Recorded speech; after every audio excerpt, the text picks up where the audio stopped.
Então, o nosso tema é desfrutando da presença de Deus.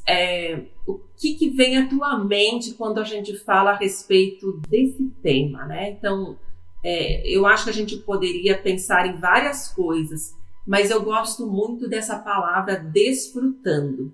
O desfrutar. Isso significa que às vezes nós temos acesso a algumas coisas, mas às vezes eu não desfruto. Sabe aquela pessoa que às vezes economiza e de repente não desfruta daquilo que economizou?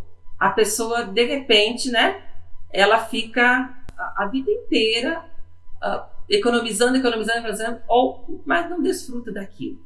Então, muitas vezes nós temos acesso a Deus, mas às vezes nós não desfrutamos daquilo que Deus tem para as nossas vidas.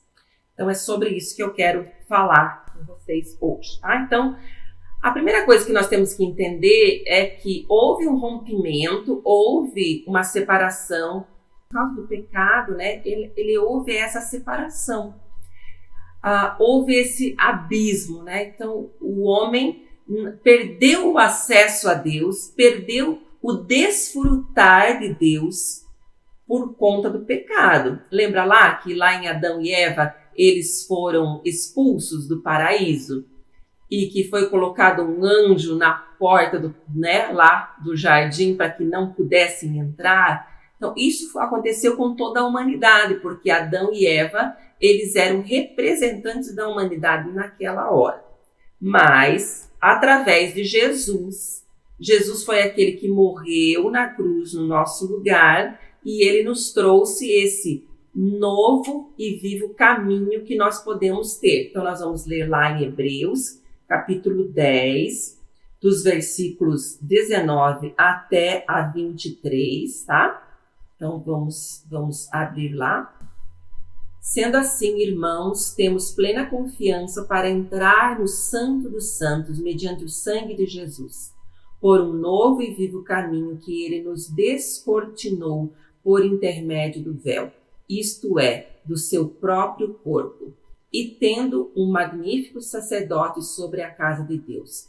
Portanto, acheguemo-nos a Deus com um coração sincero e com absoluta certeza de fé, tendo os corações aspergidos para nos purificar de uma consciência culpada e os nossos corpos lavados com água pura. Sem duvidar, mantenhamos inabalável a confissão da nossa esperança, porquanto quem fez a promessa é fiel. Então aqui nesse texto, né, ele vai falar que nós podemos ter a confiança, nós podemos ter a certeza de nós chegarmos até o Senhor, que nós temos essa possibilidade. Então nós temos a plena confiança para entrar no Santo dos Santos pelo sangue de Jesus. Se você lembrar o que era o Santo dos Santos, era aquele lugar dentro do tabernáculo e depois dentro do templo, onde só os sacerdotes podiam entrar. Mas depois da morte de Jesus, nós temos livre acesso. Nós podemos acessar a esse Santo dos Santos. Nós temos essa condição. Mas nós temos dentro da nossa cultura, tá? Dentro da nossa cultura cristã que a gente herdou, muitas vezes nós temos isso de que eu não tenho esse acesso. Então, às vezes eu digo assim, a oração do pastor é mais forte, a oração do padre é mais forte, a oração de fulano é mais forte, por conta de que às vezes eu acho que a minha oração não chega até a presença de Deus. Aí eu vou ter que pensar assim, por que é que eu acho que eu não consigo chegar à presença de Deus? O que vem na minha mente quando eu penso que eu não consigo acessar a Deus? Muitas vezes está relacionado à questão do pecado. Não, mas eu sou pecadora, eu sou indigna. Ok. Mas esse conceito está certo de que tem pessoas que são mais pecadoras ou menos pecadoras no sentido de que Jesus perdoa os pecados assim em partes? Não, se a pessoa é perdoada, ela é perdoada. Então, ela tem acesso até a Deus. Então, a questão aqui é se Jesus Cristo já morreu na cruz. Eu tenho completo acesso, então eu preciso tomar essa posição de, vamos dizer assim, seguir o caminho de Jesus. Quando eu estou no caminho de Jesus, eu tenho acesso ilimitado. E agora eu quero parar um pouquinho aqui e pensar. O que significa isso? Acesso ilimitado à presença de Deus e a tudo aquilo que isso significa. Dentro da tua cabeça, isso é real? De que você tem esse acesso ilimitado? De que lado eu me vejo quando estou orando? Quando você está orando, você está se enxergando do lado de cada ponte ou do lado de lá? De que lado eu me vejo quando eu enfrento um problema? Você se enxerga para cá ou para lá? Quer dizer, se você já tem acesso ilimitado na tua oração, você deveria estar se enxergando, eu estou na presença de Deus. Deus está, ele me, deixa eu só permitir aqui, Deus está fazendo com que eu me achegue até a presença dele, eu posso me achegar até a presença dele, certo? Então, eu tenho esse acesso ilimitado. Tá? Quando você está enfrentando um problema, você não deveria estar se sentindo longe de Deus, mas sim perto de Deus e protegido de Deus. Logo que começou a pandemia, teve uma pessoa que perguntou para mim, e aí, Raquel, como é que você está? Guardada na mão de Deus? E até eu disse assim, nossa, esse termo é maravilhoso. Eu estou guardada na mão de Deus, porque Deus é que está me guardando. Então, é dessa forma que a gente deveria se colocar, né? Bom, para que a gente possa entender um pouquinho melhor esse texto, esse tema desse acesso ilimitado, eu quero resgatar um pouquinho aqui a história da ressurreição de Jesus. Então, quando Jesus morreu, José de Arimateia pediu para enterrar a Jesus no túmulo que ele tinha preparado. Então, eles foram, colocaram lá Jesus, saíram. Depois, os romanos rolaram uma grande pedra para não permitir que ninguém chegasse, porque eles tinham medo que roubassem o corpo de Jesus. Colocaram uma guarda em frente, né? Colocaram todo, né? Eles dizem até que é mais ou menos que tinham pelo menos 16 guardas guardando do túmulo de Jesus, por conta do medo de que Jesus, os discípulos fossem lá e roubassem o túmulo. Eles não acreditavam, claro, que Jesus iria ressuscitar de fato. E no domingo, o que acontece é o que está o texto lá de Mateus 28, do 1 a 10, que também nós vamos ler nesse momento. Depois do sábado, tendo começado o primeiro dia da semana, Maria Madalena e a outra Maria foram ver o sepulcro. E eis que sobreveio um grande terremoto, pois um anjo do Senhor desceu do céu e, chegando ao sepulcro, rolou a pedra da entrada e assentou-se sobre ela. Sua aparência era como um relâmpago e suas vestes eram brancas como a neve. Os guardas tremeram de medo e ficaram como mortos. O anjo disse às mulheres: não tenham medo, sei que vocês estão procurando Jesus que foi crucificado. Ele não está aqui, ressuscitou, como tinha dito. Venham ver o lugar onde ele jazia. Vão depressa e digam aos discípulos dele: ele ressuscitou dentre os mortos e está indo adiante de vocês para a Galileia. Lá vocês o verão. Notem que eu já os avisei. As mulheres saíram depressa do sepulcro, amedrontadas e cheias de alegria, e foram correndo anunciá-lo aos discípulos de Jesus. De repente, Jesus as encontrou e disse: salve! Elas se aproximaram dele, abraçaram-lhe os pés e o adoraram. Então Jesus lhes disse: não tenham medo, vão dizer a meus irmãos que se dirijam para a Galileia, lá eles me verão. Então, vamos ver o que aconteceu aqui. No primeiro dia da semana, teve um terremoto, veio um anjo, rolou a pedra. Eu acho tão legal que o anjo se assentou em cima da pedra. Ficou lá do alto, só vendo o que estava acontecendo. E a Maria Madalena e a outra Maria que foram lá para preparar o corpo de Jesus, elas tinham a ideia de que precisavam fazer isso, porque como Jesus morreu na sexta-feira às 15h, elas não tiveram tempo, as pessoas não tiveram tempo de preparar o corpo de Jesus como deveria ser preparado. E como o sábado é o sábado dos judeus, os judeus não fazem nada no sábado, elas foram no domingo pela manhã. E quando elas chegaram lá, elas se depararam já com a pedra aberta e se depararam também com o anjo. E o anjo falou algumas coisas para ela que é muito importante. Primeiro, disse: não tenham medo, vocês estão procurando Jesus, o Nazareno, que foi crucificado.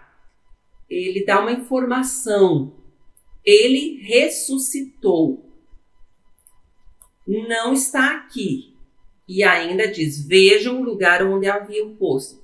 Quer dizer, ele informa para aquelas mulheres dizendo: olha, ele ressuscitou, ele não está aqui, o lugar está vazio. Depois ele disse: avisem aos discípulos, vocês têm uma missão, avisem aos discípulos que eles precisam ir para Galileia. Lá na Galileia vocês verão a Jesus, como ele lhes disse. Veja que várias vezes Jesus tinha dito que iria morrer e queria ressuscitar. Isso não era algo que pegaria as pessoas, né? Não deveria ter pego os discípulos de surpresa. Jesus muitas vezes ficou dizendo: eu vou morrer, eu vou ressuscitar, isso vai acontecer. Mas quando aconteceu, pegou eles de surpresa. Talvez seja assim mais ou menos com a volta de Jesus, né? Que alguns vão ser pegos de surpresa. E disse: lá vocês me verão. E aqui eu quero perguntar um pouquinho, dizendo assim: aonde é que eu acho que eu vou encontrar Jesus? Muitas vezes a gente tem algumas chaves, parece, dentro da nossa cabeça. Se eu for lá na igreja, eu vou encontrar Jesus.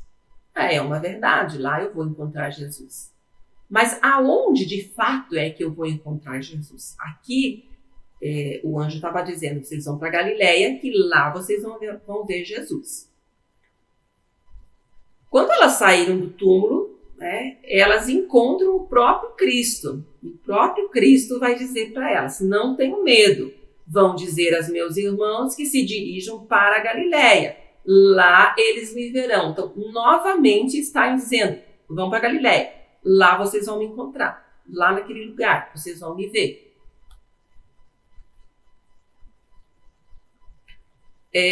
Maria Madalena dá a entender no texto, por esse texto, por outro texto lá, o texto de João, de que ela vai, avisa os discípulos e parece que depois ela volta, tá? Ela fica ali junto e ela volta, e lá ela vê os dois anjos sentados lá dentro do túmulo e ela conversa novamente. Aqui ela acha que é um jardineiro, certo? E ela diz: mulher, por que você está chorando?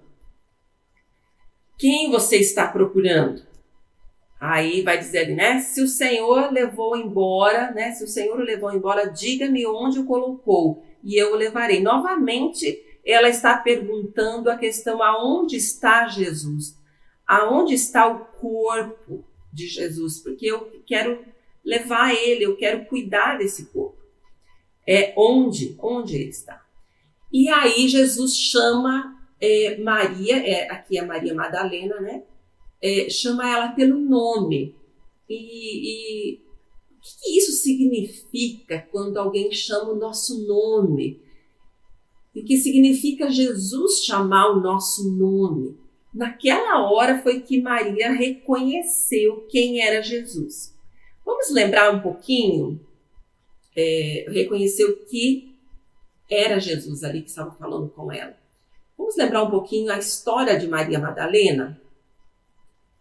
Maria Madalena, tinha sido expulso 7 demônios do corpo dela. Então pense que para que ela vivesse numa situação assim, é porque a sua vida era uma vida muito ruim, né? Imagine você ter 7 demônios dentro do seu corpo, quanto isso deve ser algo terrível, né? Uma pessoa ter 7 demônios dentro do seu corpo, que a gente não consegue nem imaginar.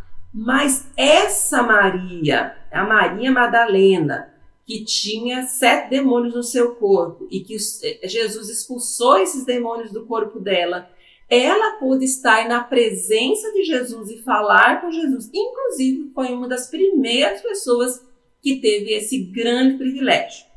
Com isso, eu quero lembrar de que aquela questão assim de que os meus pecados não me permitem chegar na presença de Deus, depois da morte de Jesus, isso não é verdade.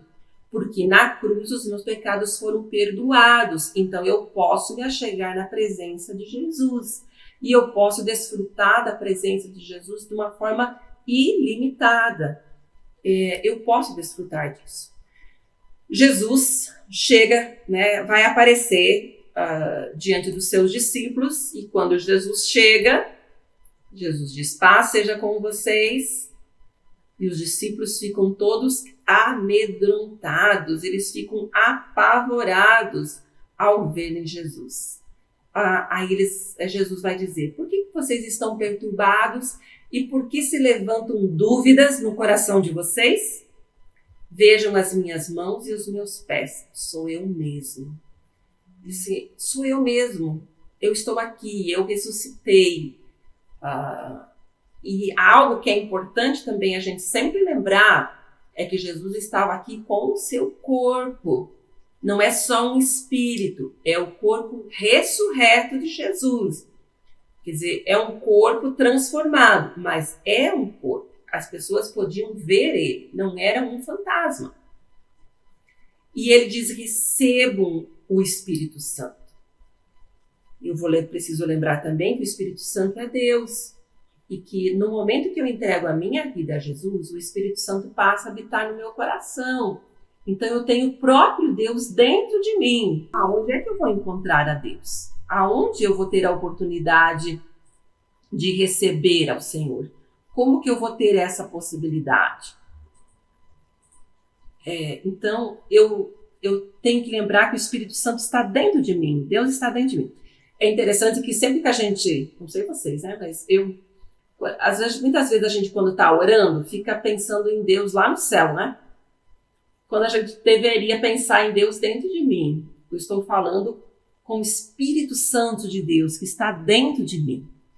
Ele não habita no coração de todas as pessoas, mas ele habita no coração das pessoas que se renderam, que se entregaram a Jesus e que reconhecem Jesus como seu Senhor e Salvador. Então, Jesus está dentro, o Espírito Santo está dentro. Então, se o Espírito Santo está dentro, eu estou falando com o próprio Deus dentro de mim. Então, eu vou desfrutar desse Deus que está dentro de mim. Esse Deus que está dentro de mim não pode ficar lá num cantinho e eu acesso a esse Deus na hora que eu preciso. Ou ele faz parte da minha vida em alguns momentos e em outros não. Entende isso? Aí eu tenho que lembrar, por que Jesus fez tanta questão de que os discípulos fossem para Galileia? Por que ele ficou dizendo: lá vocês vão me ver, eu preciso que vocês façam isso? Aí a resposta está dentro desse texto, que é o Atos 1, versículo 3. Tá? Depois do seu sofrimento, Jesus apresentou-se a eles e deu-lhes muitas provas indiscutíveis de que estava vivo. Apareceu-lhes por um período de 40 dias, falando-lhes acerca do reino de Deus. Jesus aparece dando muitas provas indiscutíveis. Os discípulos não podiam ter dúvidas que Jesus ressuscitou. E eu não posso ter dúvidas de que Jesus ressuscitou. Ele está vivo. era muito importante que esse fato ficasse concreto dentro da mente deles. Veja que eles foram perseguidos por conta disso. Eles foram mortos por conta de que eles ficaram dizendo que Jesus ressuscitou. Mas eles não podiam ter dúvidas no seu coração que isso aconteceu. E eu não posso ter dúvidas de que Jesus ressuscitou. E eu não posso simplesmente me relacionar com Cristo crucificado. Jesus foi crucificado. Isso é uma parte do Evangelho, é uma parte da obra de Jesus. Mas o fato de Jesus ter ressuscitado é outra parte importantíssima. E depois tem o outro fato, que é a ascensão de Jesus, que também faz parte do Evangelho. O que é o Evangelho? O Evangelho é o poder de Deus para a salvação. E isso inclui todos os atos de salvação, todo o plano de Deus para a salvação, que vai incluir a encarnação de Jesus, sua vida aqui na terra, a morte, a ressurreição e a ascensão. E esses fatos fazem parte do Evangelho e eu preciso crer no Evangelho. Então eu creio que Jesus se encarnou, se fez homem, viveu aqui nas mesmas condições que eu vivo aqui. Morreu no meu lugar, assumiu as minhas culpas, assumiu a minha dívida, pagou a minha dívida. Ressuscitou. E o poder da ressurreição passa para a minha vida também. E subiu aos céus. Isso faz parte do Evangelho. E ele fez isso, deu provas por durante 40 dias. Romanos 5,12, vamos abrir lá. Portanto, da mesma forma como o pecado entrou no mundo, por um homem, e pelo pecado a morte, assim também a morte veio a todos os homens, porque todos pecaram. Então, por um só homem entrou o pecado, entrou a morte e entrou a condenação. E no Romanos 5 ainda, do 18 ao 19, que é a continuação, diz lá: consequentemente, assim como uma só transgressão resultou na condenação de todos os homens, assim também um só ato de justiça resultou na justificação, que traz vida a todos os homens. Logo, assim como por meio da desobediência de um só homem muitos foram feitos pecadores, assim também por meio da obediência de um único homem muitos serão justos. Por um só homem, então, entrou o perdão, a vida e a salvação. Por meio de Jesus, eu sou completamente perdoada. Completamente. Os pecados que eu já cometi e os pecados que eu ainda vou cometer. Eu tenho vida plena, vida abundante. E eu tenho a salvação ilimitada. Então, através de Adão veio a morte, mas através da ressurreição, eu tenho essa nova vida, a nova vida de Jesus. Ela passa para a minha vida. O que a ressurreição de Jesus nos traz? Quais são os fatores que a ressurreição de Jesus nos traz? E eu tenho que trazer à minha memória que a ressurreição de Jesus é algo que eu tenho acesso e que a ressurreição de Jesus, ela traz para a minha vida um poder diferente e que eu posso desfrutar dessa força, né? Então aqui, né? Então o que a ressurreição de Jesus vai nos trazer? O texto diz assim, de Hebreus 4,16. Assim sendo, aproximemo-nos do trono da graça com toda a confiança. Toda a confiança de eu me achegar ao trono da graça, a fim de recebermos misericórdia e encontrarmos graça que nos ajude no momento de necessidade. Então, no momento de necessidade, eu tenho que lembrar, gente. Eu tenho acesso ao trono da graça. Eu posso me chegar nele, tem misericórdia nesse trono, tem graça. Graça o que é mesmo? Favor imerecido. Eu não vou basear o meu acesso a Deus ao meu pecado, entendeu? Muitas vezes nós frisamos bastante a questão de que nós somos pecadores, e nós somos pecadores, mas eu tenho que lembrar que a partir do momento que eu recebi Jesus, eu sou perdoada. Então, se eu sou perdoada, eu tenho acesso a essa misericórdia, eu tenho acesso a essa graça. É imerecido, porque graça é favor imerecido, mas eu tenho acesso. Isso não está mais negado a mim. Então, a ressurreição de Jesus vai nos trazer isso. Foi Cristo Jesus que morreu e mais que ressuscitou, está à direita de Deus e também intercede por nós. Então, veja que maravilhoso, gente. Cada vez que você ora, Jesus também está orando. Jesus também está intercedendo por você. A Bíblia vai também dizer que o próprio Espírito Santo também intercede por nós. E que nós podemos nos achegar a Ele, porque Ele ressuscitou, Ele está à direita de Deus, e Ele vai estar lá dizendo, olha, atende Pai, essa oração. Ele está lá intercedendo. Eu não estou sozinho. Não estou sozinho. Não sei se você, em algum momento da tua vida, você se sente sozinho. Então, trazendo tudo isso para aquela que é a minha mensagem de vida, lembra que eu comecei falando a respeito disso? Que Jesus é suficiente. Eu, em nenhum momento da minha vida, eu me sinto sozinha. Em nenhum momento. E isso, eu moro sozinha há mais de 30 anos, gente. Mais de 30 anos que eu moro sozinha. Você pode dizer, você se acostumou. Não acho que seja simplesmente isso. Eu não estou sozinha. Porque o Cristo que está comigo, ele não só me faz companhia. Ele está cuidando de mim, ele intercede por mim, ele me ajuda. Ele está comigo e isso é real. E eu preciso lembrar disso. Pois ele nos resgatou do domínio das trevas e nos transportou para o reino do seu Filho amado, em quem temos a redenção, a saber, o perdão dos pecados. Esse é o texto de Colossenses, que eu pedi para vocês lerem. Hoje eu não vou tratar com ele, nós vamos tratar com ele na semana que vem. Mas veja, ele nos resgatou do domínio das trevas e nos transportou para o reino do seu Filho amado. Aonde é que eu vivo hoje? Hoje eu não vivo no reino do pecado. Eu vivo no reino do seu Filho amado. Eu vivo no reino de Jesus. Então eu tenho esse acesso ilimitado, porque eu já vivo no reino de Jesus. É por minha causa? É porque eu sou uma pessoa muito jóia, muito boa? Não. Tudo isso foi porque Jesus morreu na cruz no meu lugar. E eu sou perdoada. Então, mudei de reino.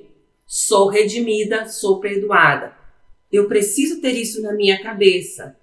Eu não estou mais debaixo do domínio das trevas. Eu não vivo mais no reino no reino separado. Eu estou no reino do seu Filho amado. Então, eu tenho esse acesso ilimitado. Eu posso receber todas as bênçãos que Deus tem para a minha vida. E eu posso lembrar que meu Deus é um Deus muito bom. E Ele tem coisas maravilhosas para a minha vida. E eu quero desfrutar desses sonhos de Deus. Eu quero desfrutar daquilo que o Senhor tem. Então, em Cristo, sua morte carregou os nossos pecados. Sua vida ressurreta é nossa. E eu posso viver a ressurreição de Jesus. Então, quando nós falamos a respeito desse tema, desfrutando da presença de Deus, aqui eu vou falar um pouquinho sobre o que nós vamos estudar nos próximos domingos. Desfrutar da presença de Deus vai falar a respeito de eu conhecer um pouco mais a respeito desse Deus. Por isso eu pedi para vocês lerem o Colossenses, porque no livro de Colossenses fala um pouquinho a respeito de quem é Jesus, de quem é Deus. Fala também da suficiência de Deus para as nossas vidas. Aí eu preciso combater os falsos deuses, porque às vezes nós temos alguns falsos deuses dentro da nossa vida. Às vezes eu achar que eu preciso do dinheiro, Às vezes achar que eu preciso das pessoas, às vezes achar que eu preciso de algumas outras coisas. Então eu preciso combater os falsos deuses. Eu preciso construir o meu relacionamento. Então, relacionamentos são construídos, não são? Quando você conhece uma pessoa, não é da noite para o dia que você confia plenamente naquela pessoa. Então, eu preciso construir. Dizer assim, Jesus é plenamente confiável. Essa é a teoria. Mas na prática parece que a gente não é tão assim, não é? Que quando a gente ora, ai Senhor, faz desse jeito. Às vezes até eu digo, faça a tua vontade. Mas lá no fundo eu quero que a minha vontade seja feita. Porque às vezes eu não confio plenamente na vontade de Deus. Claro que às vezes eu tenho conceitos errados da vontade de Deus. E isso são coisas que nós vamos tentar estabelecer aqui. E eu preciso então desenvolver essa minha confiança. Confiança de que Deus é presente, confiança que Deus é suficiente. Que a suficiência de Jesus, ela está disponível para mim todos os dias. Porque eu tenho acesso ilimitado. Amém?